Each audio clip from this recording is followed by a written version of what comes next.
10 नवंबर 2025 शाम के करीब 6:52। दिल्ली अपनी रोजमर्रा की भाग दौड़ में डूबी हुई थी। Red Fort metro station gate number 1 पर लोग घर लौटने की जल्दी में थे। तभी एक सफेद Hyundai i20 वहां रुकती है और कुछ ही सेकंड बाद एक ऐसा धमाका होता है जिससे पूरी दिल्ली सहम जाती है।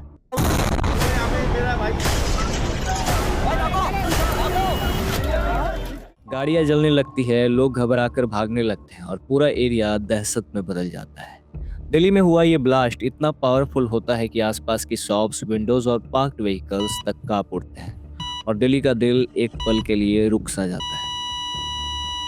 इस ब्लास्ट के बाद पुलिस डिपार्टमेंट में अफरा तफरी मच गई और जैसे जैसे इन्वेस्टिगेशन आगे बढ़ी, एक नाम बार बार सामने आता है, डॉक्टर उमर उल नबी।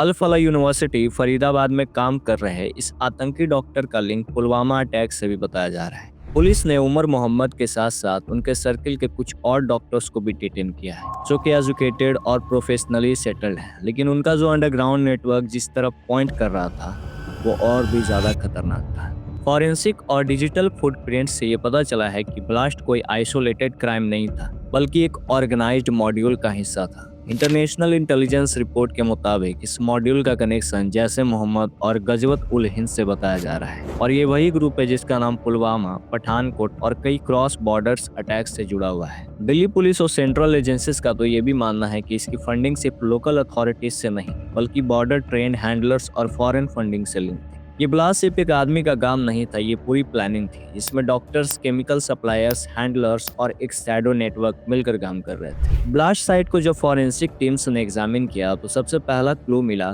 गाड़ी का फ्लोर फ्रेम पूरी तरह से अंदर की तरफ फटा हुआ था। इसका मतलब सिर्फ एक ही था, एक्सप्लोजिव डिवाइस कार के केबिन के नीचे इंस्टॉल किया गया। लैब रिपोर्ट्स की माने तो गाड़ी में लगभग 30 से 40 किलो अमोनियम नाइट्रेट यूज किया गया था। ये वही केमिकल है जिसे हाई इम्पैक्ट एक्सप्लोजन्स के लिए यूज किया जाता है और जो आम लोगों के बीच ट्रेस करना मुश्किल होता है। लेकिन सबसे ज्यादा डराने वाली बात ये थी कि अमोनियम नाइट्रेट के साथ एक और जबरदस्त एक्सप्लोजिव मिक्स किया गया था, TATP।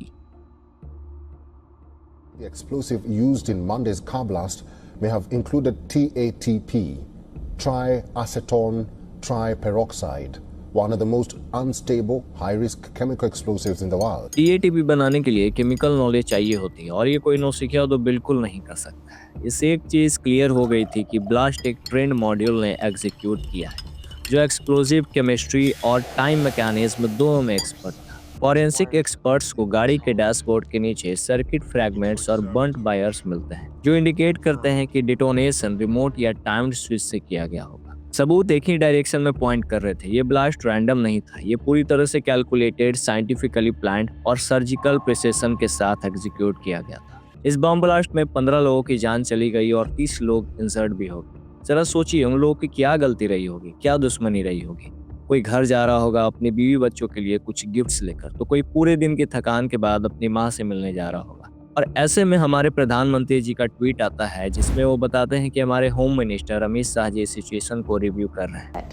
करीब 7 बजे दिल्ली में लाल किले के पास सुभाष मार्ग ट्रैफिक सिग्नल पर i20 हुंडई गाड़ी में एक ब्लास्ट हुआ है।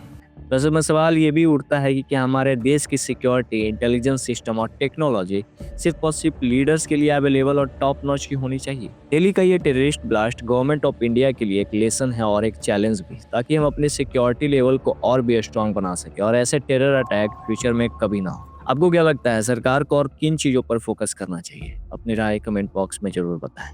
जय हिंद।